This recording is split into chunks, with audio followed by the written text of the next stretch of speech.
To hold Murano glass is to hold a fragment of captured light impossibly vibrant, swirling with patterns that defy logic. This is art born of fire and breath, but behind the beauty lies a darker story of secrets and control.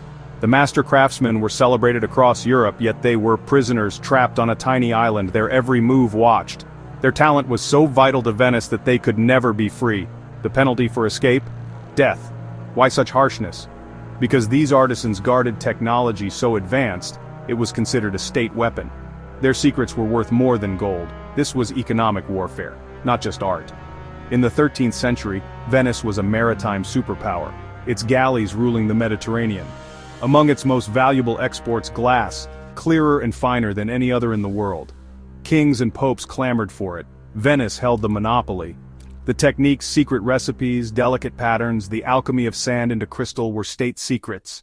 A glassmaker was a living vault of classified information. To lose even one to a rival would be a catastrophe Venice could not allow. In 13th century Venice, glass furnaces burned day and night, the fiery heart of the city's wealth. The maestri were rock stars, their skills passed down through generations. Their creations, mirrors, goblets, crystal, were masterpieces, symbols of Venice's power. The Doge and the Council of Ten guarded these secrets fiercely.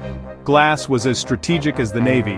The precise mix of materials, the methods for clear cristallo, and techniques like millefiori and latimo were industrial secrets. Glassmakers were privileged but bound by oaths of secrecy. Sharing knowledge was treason. Spies and informants watched for any sign of betrayal. The message was clear: your genius belongs to Venice alone. The city's crystal crown would not be stolen. In 1291 everything changed. All glass furnaces were moved from Venice to Murano. The official reason? Fire safety. The real motive? Isolation and control. By concentrating glassmakers on Murano, the Republic could guard its secrets more tightly than ever. Murano became a sun-drenched prison, its waters the walls of a fortress. The maestri and their families were relocated, their lives under constant surveillance. Boats patrolled the canals not just for transport but to prevent escape. Spies listened for whispers of dissent. The move was a masterstroke, ensuring knowledge stayed contained.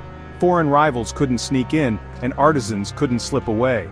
Murano transformed from fishing village to the epicenter of world glassmaking. Here, fire, sand, and secrets were forged into objects of desire. Venice's greatest economic weapon was now under lock and key. Life on Murano was a paradox for the master glassmakers. They enjoyed privileges, high status, wealth, even the right to wear swords and marry into powerful families. Their material lives were comfortable, their genius celebrated. But the bars of their cage were real. No glassmaker could leave without rare permission. Attempt escape, and you face death. Or worse, your family could be punished. Venetian agents hunted down defectors across Europe. The constant threat bred paranoia and pressure. The maestri were both pampered and watched. Their skill brought fame and fortune, but also chained them to Murano. Every beautiful vase was made under the shadow of deadly consequence. The price of genius was freedom. They were jewels in Venice's crown, kept under lock and key. Their art was both a blessing and a curse. Paradoxically, isolation on Murano supercharged creativity. Glassmaking families competed fiercely, pushing their craft to new heights.